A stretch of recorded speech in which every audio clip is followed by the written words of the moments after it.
दोस्तों एक बार फिर से स्वागत है आपका सबका हमारे YouTube चैनल पे जिसका नाम है स्टडी जोन और मेरा नाम है दीपक कश्यप।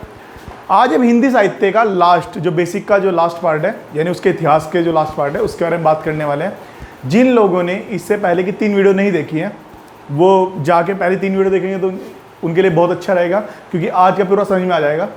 तो आज जो लास्ट पार्ट है हमारा हिंदी साहित्य का 4 भागों में बटा हुआ तो सबको पता ही है जिन्होंने पहली वीडियो देखी है।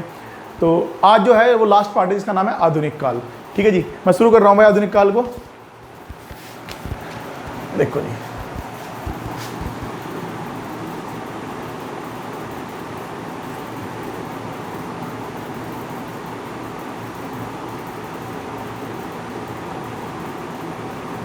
आधुनिक काल सबको पता है कि भाई ये बटा हुआ है आधुनिक काल।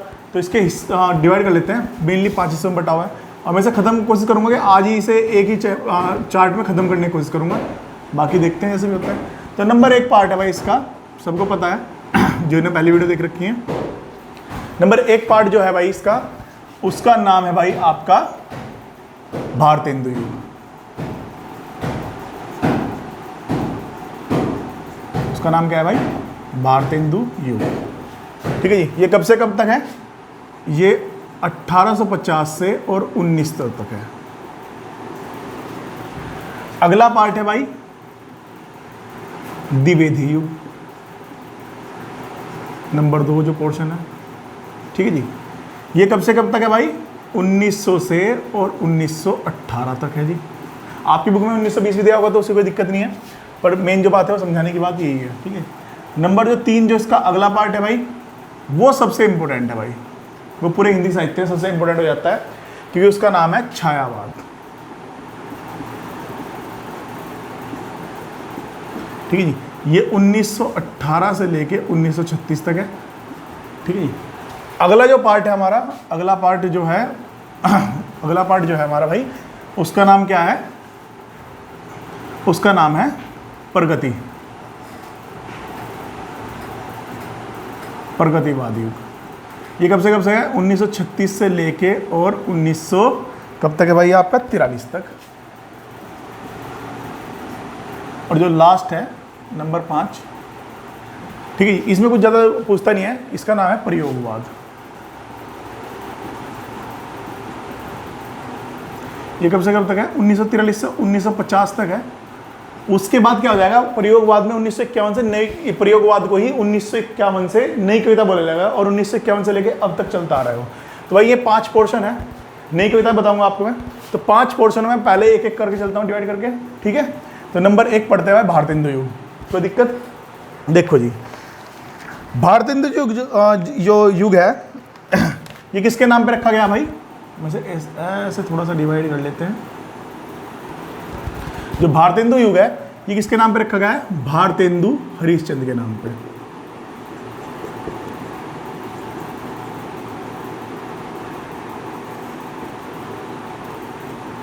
भारतेंदु हरिश्चंद्र के नाम पे रखा गया है जी। ठीक है जी, पहली बात तो ये है। दूसरा, एक पेपर में भाई इनके पिताजी का नाम पूछ रखा था, तो इनके पिताजी का नाम जरा आप लिख लोगे नोट करके, बहुत इंपॉर्टेंट है। इनके पिताजी का नाम था भाई गोपाल चंद्र। पिताजी का नाम क्या था? गोपाल चंद्र। ठीक है जी, गोपाल चंद्र गिरधर दास भी कहते थे जिन्हें, पूरा नाम इनका क्या है? गोपाल चंद्र गिरिधर दास। यहाँ तक कोई दिक्कत? यानी भारतेंदु जी हो गए 1850 से 1900 तक है, भारतेंदु हरिश्चंद्र के नाम पर रखा गया है। इनके पिताजी का नाम है गोपाल चंद्र गिरधर दास। अब सबसे इंपॉर्टेंट जो यहाँ से क्वेश्चन बनता है आपका भाई, सबसे इंपॉर्टेंट जो क्वेश्चन बनता है वो क्या है जी? भारतेंदु जो युग था उसका दूसरा नाम जो है जी, जो भारतेंदु हरिश्चंद्र थे, इन्हें नव जागरण का अग्रदूत कहा जाता है जी। सबसे इंपॉर्टेंट बात ये है भाई, यानी भारतेंदु हरिश्चंद्र को क्या कहा जाता है? भारतेंदु हरिश्चंद्र को कहा जाता है भाई नव जागरण का अग्रदूत। यहाँ तक कोई दिक्कत नहीं है। अब जो भारतेंदु जो युग था वो 2 हिस्सों में बटा हुआ था भाई, मतलब 2 पार्ट में था मेरे, जो मैं दोनों को लिख रहा हूँ छोटा छोटा थोड़ा सा। ठीक है जी, तो दूसरा जो पार्ट था भाई वो कौन सा था? उसका नाम था भाई जो नव जागरण इनका जो था वो 2 हिस्से में था। एक तरफ थी राजभक्ति और दूसरी तरफ थी देशभक्ति। यानी इस तरीके से बटा हुआ था। तो जो नवजागरण जो युग था, जो इन्होंने बनाया था, नवजागरण का अग्रदूत इन्हें कहा जाता था, तो उसमें क्या किया गया था भाई, उसमें क्या किया गया था, राजभक्ति और देशभक्ति दो हिस्सों में बटा था। देखो जी, अब ये मैं कुछ आपको एक चीज़ और बताना चाह रहा हूँ, आप ऐड कर लेना नोट्स में।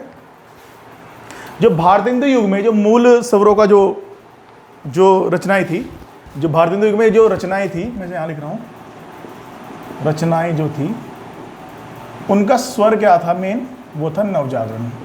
इसलिए नवजागरण यहाँ से आया भाई।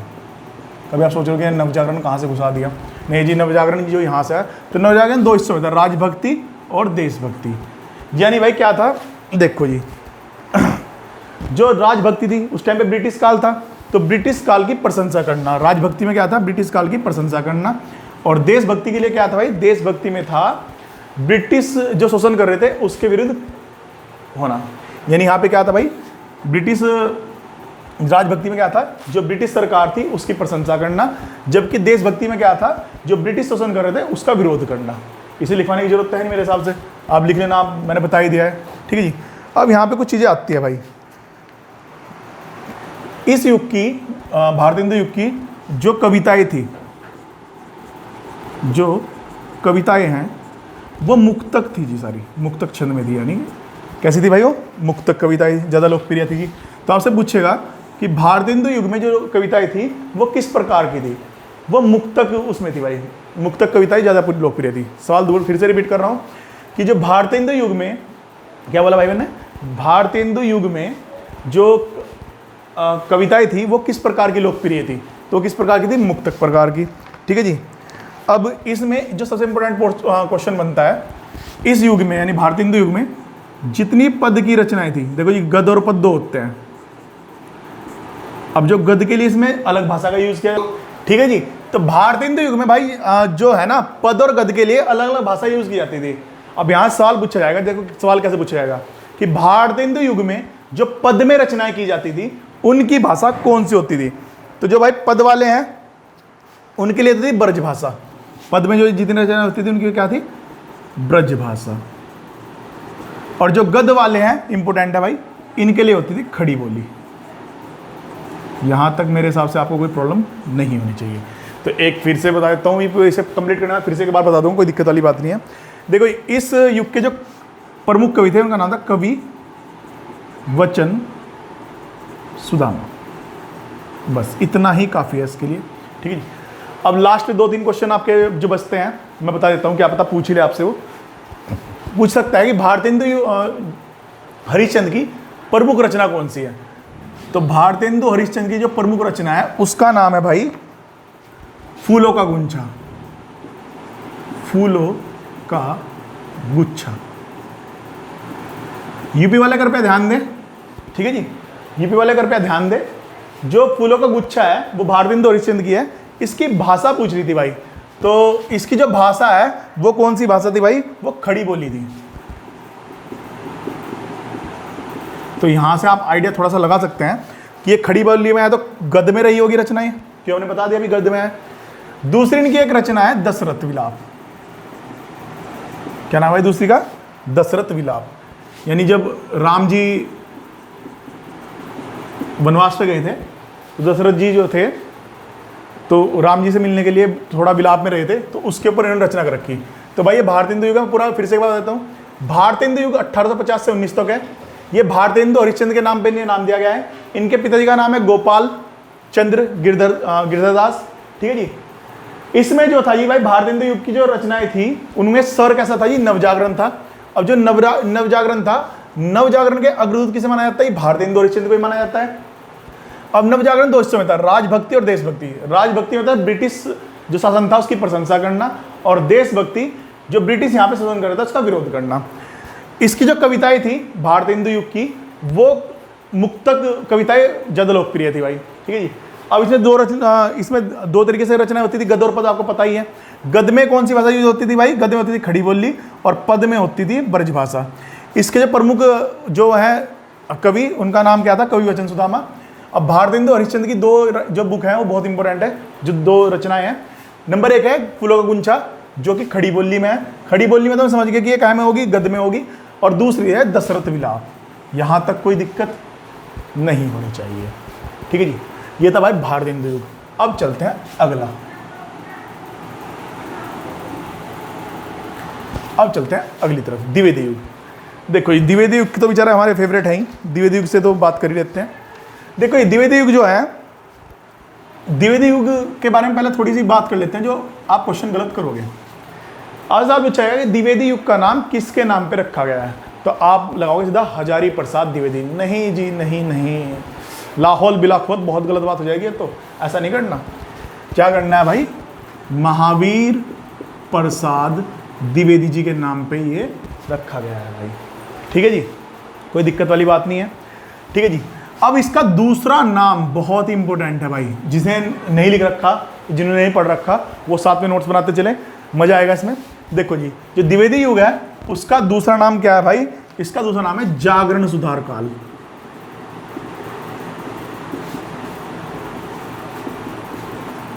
यहां तक कोई दिक्कत नहीं होनी चाहिए। यानी द्विवेदी युग 1900 से 1918 तक है। महावीर प्रसाद द्विवेदी जी के नाम पे इनका नाम रखा गया है। जागरण सुधार काल इसका दूसरा नाम है। अब इसके बारे में और डिटेल में चलते हैं। देखो जी, इनके जो द्विवेदी युग के जो प्रमुख कवि थे, हाय हाय हाय, ये तो बहुत ही अच्छा क्वेश्चन है भाई, ये तो मजे बांध देगा। ठीक है जी। देखो जी, जो इसके प्रमुख जो कवि थे उनका नाम था मैथिली शरण गुप्त।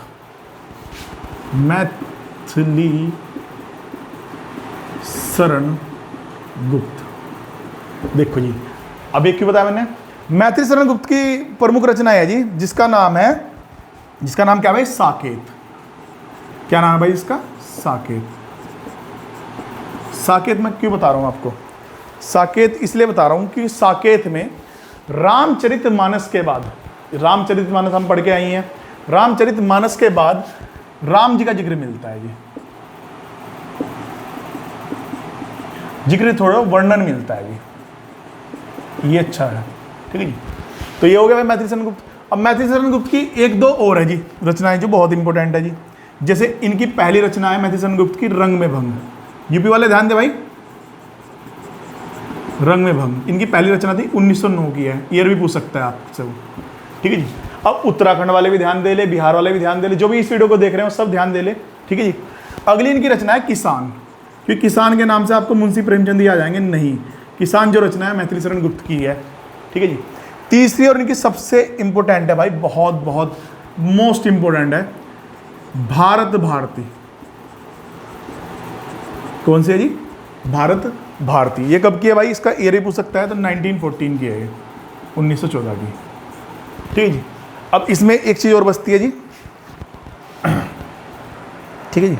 देखो इसमें अगली चीज़ जो बचती है, इसके अगले जो इंपॉर्टेंट राइटर है, प्रमुख जो कवि हैं, उनका नाम है अयोध्या सिंह हरि ओद। ये हैं जिनके अगले राइटर। इनकी जो प्रमुख पुस्तक है उसका नाम है प्रिय प्रवास।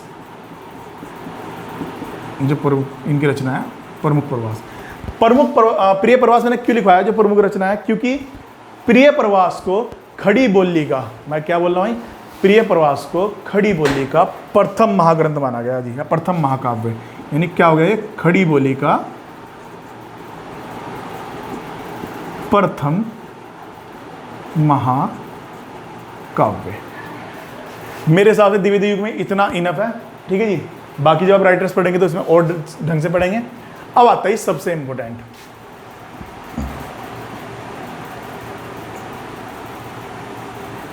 सबसे ज्यादा इंपॉर्टेंट जो आते हैं अगले हैं भाई छायावाद। मैं छायावाद को थोड़ा सही से लिख देता हूं।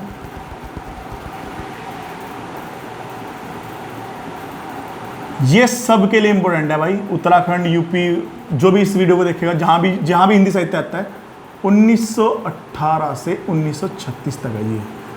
देखो जी, अब तक छायावाद के बारे में आपको दो तीन चीजें बताई थी मैंने। जब बेसिक में बताया था कि छायावाद जो है उसके प्रवक्तक का नाम जयशंकर प्रसाद जी थे। ठीक है जी। छायावाद के 4 स्तंभ है। इसका मैनिफेस्टो किसे बोला जाता था, इसका मैनिफेस्टो बोला जाता था भाई पल्लव को, जो सुमित्रानंद पंत जी की रचना है। ठीक है जी। आज मैं ये नहीं करने वाला, आज मैं छायावाद को किसने क्या कहा है। जैसे इससे पहली वीडियो में रीतिकाल के बारे में, रीतिकाल किसने कहा था, रीति काव्य जॉर्ज गैरिसन ने कहा था। ठीक है। श्रृंगार काल, हमारे आपको मैंने शॉर्टकट ट्रिक बताई थी श्रृंगार काल की, कि विश्व श्रृंगार से सजा हुआ है। ठीक है जी। मिश्र बंधु अलंकित है। उससे पहले वाली वीडियो में आपको भक्ति काल के बारे में बताया था। उससे पहले वाली वीडियो में मैंने आदिकाल के बारे में बताया, आदिकाल को आदिकाल किसने कहा है। इसी प्रकार छायावाद के बारे में, जो छायावाद जो शब्द ही है, यही पहला सवाल बनता है जी, छायावाद जो शब्द है वो किसने दिया था। तो आपको याद रखना है मुकुटधर पांडे ने दिया था जी। जो छायावाद शब्द है मुकुटधर पांडे जी ने कहा था जी। और इन्होंने छायावाद का मतलब क्या बताया था, रहस्य। इन्होंने क्या बताया था भाई, छायावाद का जो मेन चीज बताई थी वो क्या बताई थी भाई, रहस्य बताया था कि भाई छायावाद का जो मतलब है वो रहस्य है। ठीक है जी, चलो जी, अब तो भैया और आगे चलते हैं। देखो जी, अब जो है हमारे रामचंद्र शुक्ल जी, RCS कहता हूँ जी मैं, रामचंद्र शुक्ल जी, इन्होंने हर चीज़ का नाम कुछ ना कुछ रखा है या हर भाषा को कुछ ना कुछ कहा है। ठीक है जी, ये यहाँ इंपॉर्टेंट हो जाते हैं कि जो रामचंद्र शुक्ल जी हैं, इन्होंने से क्या से बोल रहा है, इसे छायावाद को क्या बोला है, इन्होंने से बोला है शैली वे चित्रेय। ठीक है, लिख लेना आप साथ में, शैली वे चित्रेय। अगला हमारे महावीर प्रसाद द्विवेदी जी ने क्या कहा है इसे, छायावाद को। महावीर प्रसाद द्विवेदी जी ने कहा है इसे अनुयुक्ति पद्धति।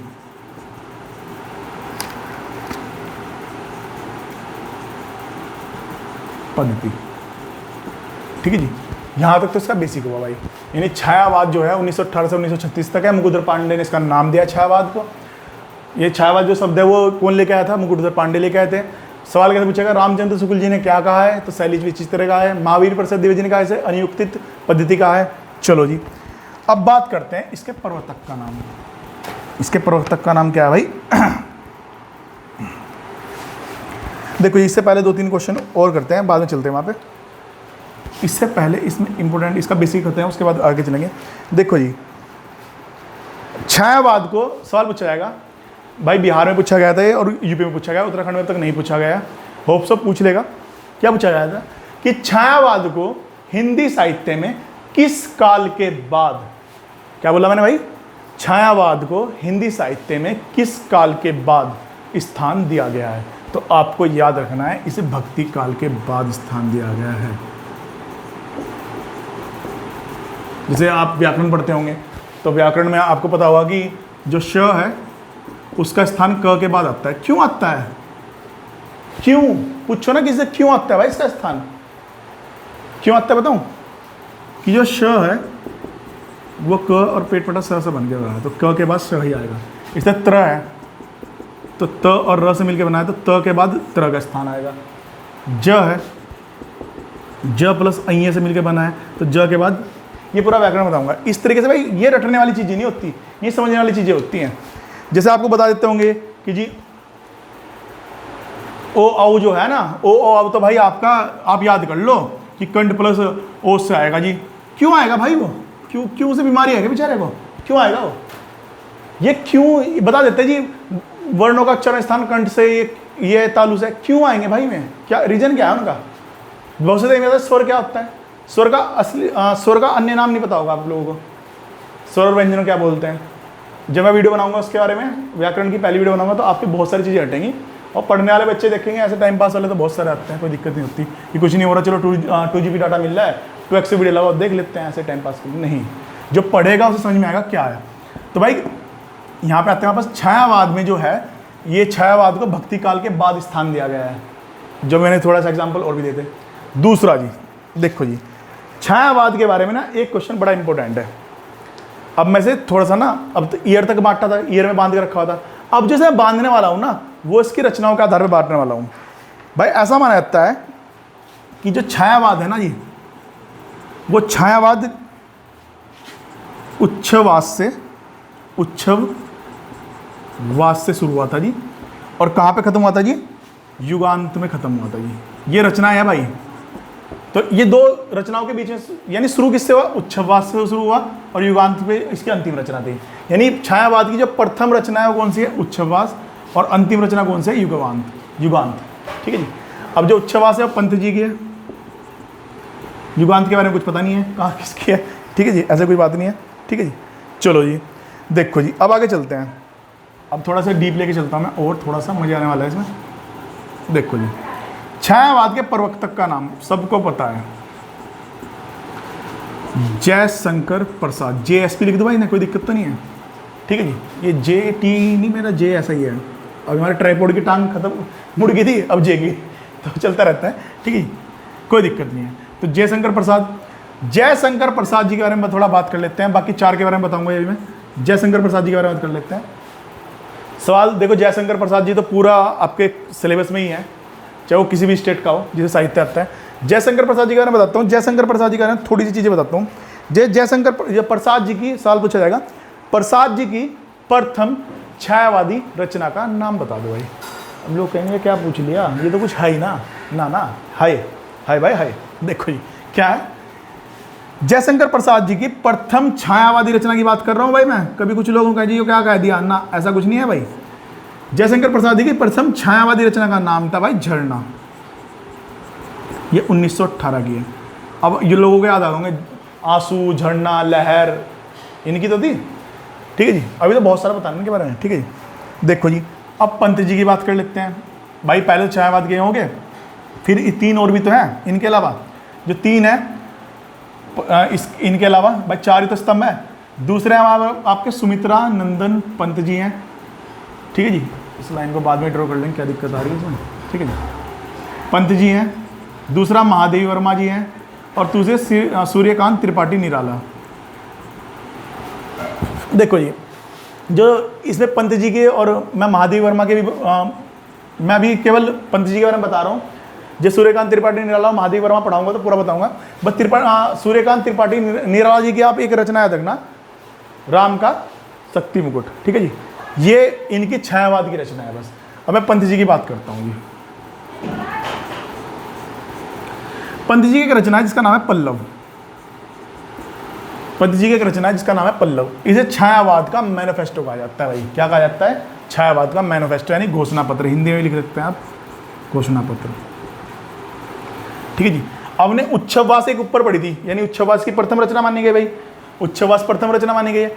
उच्छवास पंत जी की, याद रखना भाई, उच्छवास पंत जी की प्रथम छायावादी रचना थी।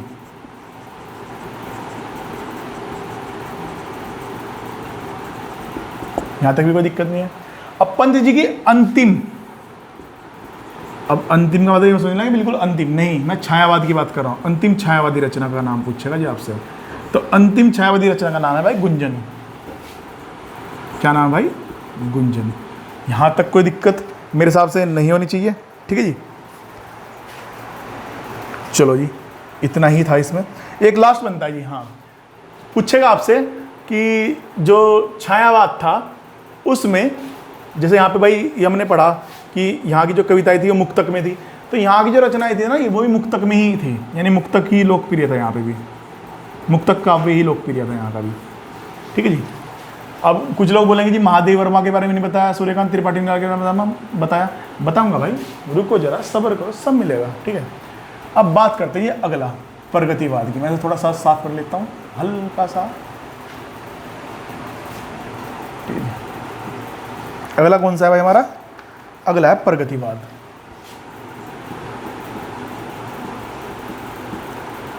उन्नीस सौ 36 से 43 तक, 1936 से 43 तक। देखो जी कैसे होगा भाई ये। इसके बारे में 2-3 क्वेश्चन बनते हैं, जिन लोगों ने पहले नहीं पढ़े अब वो जरा ध्यान सुनना। पहला क्वेश्चन क्या है भाई, जरा ध्यान सुनना, कि जो छायावाद या प्रगतिवाद था ये कहाँ से शुरू हुआ था।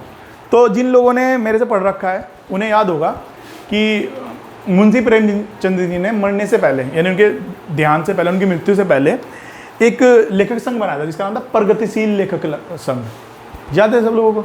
ये जो प्रेमचंद जी है उनकी मृत्यु 1936 में हुई थी। यहाँ तक कोई दिक्कत भाई किसी को? तो ये जो प्रगतिवाद है ना भाई, ये वहीं से शुरू हुआ है भाई। कहाँ से शुरू हुआ ये?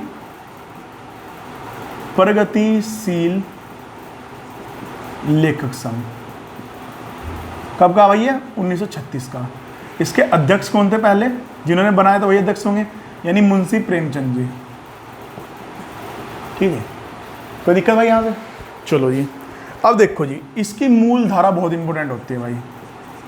यह मूलाधार, संधि विच्छेद करोगे तो मूल प्लस आधार आ जाएगा, ठीक है जी। जो इसकी मूलाधार, यानी इसकी जो भावनाएं थी वो मार्क्सवादी थी जी, कैसी थी? मार्क्स वाली थी। ठीक है जी, यहाँ तक कोई दिक्कत नहीं है। चलो जी, देखो जी, प्रमुख कवि का नाम है, प्रमुख कवि का नाम इनके जो हैं प्रमुख कवि हैं रामधारी सिंह दिनकर। दिनकर जी लिख रहा हूँ मैं खाली, ठीक है जी। दिनकर जी को 1961 में उर्वशी के लिए क्या मिला था भाई? साहित्य अकादमी पुरस्कार मिला था। यहाँ बेबात खत्म हुई। इनकी एक और दो रचनाएं जो बहुत इंपॉर्टेंट है, एक है कुरुक्षेत्र, बहुत आती है कुरुक्षेत्र किसकी रचना है, और एक है हे राम, बहुत इंपॉर्टेंट है भाई, ठीक है जी। अन्य कवि है जिसके जो प्रगतिवाद के अन्य कवि हैं उनका नाम है, बहुत इंपॉर्टेंट है, सुभद्रा कुमारी चौहान। जो इनके अन्य राइटर हैं उनका नाम है सुभद्रा कुमारी चौहान। इनकी रचना का नाम क्या है भाई? इनकी रचना का नाम है, आपने बच्चों ने कहानी पढ़ी होगी, खूब लड़ी मर्दानी थी वो तो झांसी वाली रानी थी। तो किसकी थी? सुभद्रा कुमारी चौहान की थी। झांसी की रानी किसकी रचना है भाई? सुभद्रा कुमारी चौहान की, ठीक है जी। चलो जी, अब आता है लास्ट, बोर्ड पूरा आ रहा ना भाई, ठीक है। चलो जी, जो लास्ट है यानी प्रयोगवाद, मैं यहाँ शुरू करता हूँ कि उसमें ज़्यादा कुछ बताना भी नहीं है, मैं यहाँ पे लिख रहा हूँ भाई, लास्ट है प्रयोगवाद। ये 43 से 50 तक रहेगा भाई, सॉरी 43 से 50 तक रहेगा, सही बात है, ठीक है जी। प्रयोगवाद में ना भाई, प्रयोगवाद में कुछ ज़्यादा आपको पढ़ने के लिए होता है। इसके दो ही राइटर हैं, एक का नाम है हीरानंद और एक का नाम सच्चिदानंद, ये दो राइटर हैं। पर जो क्वेश्चन यहाँ से बनता है, प्रयोगवाद 1950 के बाद यानी कब? 1951 में नई कविता के नाम से जाना जाएगा जी। जो नई कविता का युग है ना जी, वो इसे जाना जाएगा जी। कब? 1951 के बाद। तो आपको याद रखना है, कभी बोल रहे हैं कि जी आपको तो 5 ही पार्ट बताए थे, छठा क्यों बता दिया? नहीं, जो प्रयोगवाद था वो 1951 के बाद से, यानी 1951 से, सॉरी 1951 से नई कविता कहलाया जाएगा, ठीक है जी। इसमें तार सप्तक होते हैं। तार सप्तक का मतलब समझ जाता हूँ आपको। आपने कभी वो देखा है, जैसे बहुत सारी यूनिवर्सिटीज़ में ना, या दिल्ली में स्पेशली, जो कवि होते हैं या जो लेखक होते हैं, जैसे मेरे वन ऑफ माई फेवरेट हैं जाकिर खान, वो आते हैं, वो अपनी सुनाते हैं अपनी कविताएं वगैरह। तो इस तरह उस टाइम पे तार सप्तक, जैसे कवि सम्मेलन बोल देते हैं इसे, इस तरह तार सप्तक होते हैं। तो तार सप्तक जो थे ना भाई, वो प्रयोगवाद से शुरू हो गए थे। तो प्रयोगवाद से तो शुरू हुए थे, तार सप्तक आपके 4 है बस, वो आपको याद रखने हैं। देखो शॉर्टकट ट्रिक बताता हूँ उसकी, तार सप्तक की शॉर्टकट ट्रिक, और ये लास्ट पॉइंट है। 1943 में पहला हुआ था ये। कब हुआ जी? 1943 में। इसमें आप 8 जोड़ दो, कितना जाएगा भाई ये? 1951, 8 जोड़ दिया हमने। फिर इसमें 8 जोड़ दो, 1959। अब अगली बार 12 जोड़ने हैं, तो क्या हो जाएगा भाई ये? 1971। यानी ये 4 हुए हैं भाई। पहला कब हुआ? पहला 43 में, दूसरा 51 में, तीसरा 59 में, और चौथा 1971 में। अब ये भाई आपका पूरा हिंदी साहित्य का बेसिक था, देख रहे हो जी, यहाँ से लेकर वहाँ तक, ठीक है। अब जो था भाई ये हिंदी साहित्य का बेसिक था। अब अगली जो वीडियोज आएंगी उसमें जो मैं करने वाला हूँ, उसमें 2 चीज़ चलेंगी। एक तो कुछ लोगों का ना वो होता है जी, हिंदी विश्व हिंदी सम्मेलन होता है। अब कुछ लोगों को तो हिंदी दिवस 14 सितंबर याद है। आपको एक चीज़ और याद रखनी है, जो विश्व हिंदी दिवस है वो 10 जनवरी को होता है, ठीक है जी। तो मैं जो विश्व जो सम्मेलन हुए हैं, शायद मैं उस पर एक वीडियो बनाऊंगा, शायद तो नहीं पर बना ही दूंगा, क्योंकि इसमें ज़्यादा नहीं है अब तक जितने हुए हैं शुरू से लेके, क्योंकि शुरू वाला पूछा जाता है कब पहला वाला कब हुआ था और अब कौन से में कहाँ होना था। तो ये सारी चीज़ें मैं इसमें लिखवाऊंगा। उसके बाद या तो मैं पढ़ाऊँगा आपको राइटर्स, उससे पहले राइटर या तो हजारी प्रसाद द्विवेदी होंगे, या मेरे साथ में मुंशी प्रेमचंद जी होंगे, या मतलब मैं इनमें से लेके चलूँगा, या इन चारों में से होगा जो छायावाद के होंगे, महादेव वर्मा हैं। उन्हें इतना डिटेल में पढ़ाया जाएगा आपको कि कोई भी क्वेश्चन आपका बचेगा नहीं। अगली जो वीडियो आएगी भाई तब मिलते हैं। अगर हमारी वीडियो अच्छी लग रही है तो चैनल को सब्सक्राइब करें, लाइक करें और कमेंट करें और लोगों को शेयर करें यदि उन्हें अच्छा लगता है तो देखेंगे, ठीक है जी। जो पढ़ने वाले बालक हैं, भेड़ चाल तो बहुत हो जाती है, कोई फर्क नहीं पड़ रहा उनसे तो, क्योंकि ये सब को मेरे हिसाब से तो कोई नहीं पढ़ाता इतना डीप, तो मेरे हिसाब से तो भाई, बाकी भगवान जाने, ठीक है। मेरा काम भाई किसी से कंपेयर नहीं है, मेरा काम है आप लोगों को सिर्फ पढ़ाना। आपका काम है इसे नोट करके आपके भगवान आने वाले भविष्य में तरक्की कराए, ठीक है जी। हमारा उससे जितना भी हो सकता है मुझमें योगदान करेंगे। मैं हूँ, वरुण सर हैं, इंग्लिश पढ़ा रहे हैं डेली, आमिर सर DI पढ़ा रहे हैं। तो जितना भी जिसे अभी जो लगता है कि भाई कुछ क्वेश्चन है या कुछ क्वेरी है, तो हमारे इंस्टाग्राम ग्रुप में आके हमें पूछ सकते हैं कि भाई ये हमें सर इसके नोट्स चाहिए या क्या, या फिर हम कमेंट कर सकते हैं कि सर कमेंट सेक्शन में कि सर ये वाली चीज़ें हमें बता दो, या इसके नोट्स वगैरह कुछ प्रोवाइड हो सकते हैं या कुछ बुक के बारे में, तो आप हमसे पूछ सकते हैं। अगली वीडियो में मिलते हैं भाई, थैंक यू, ध्यान रखें अपना सब।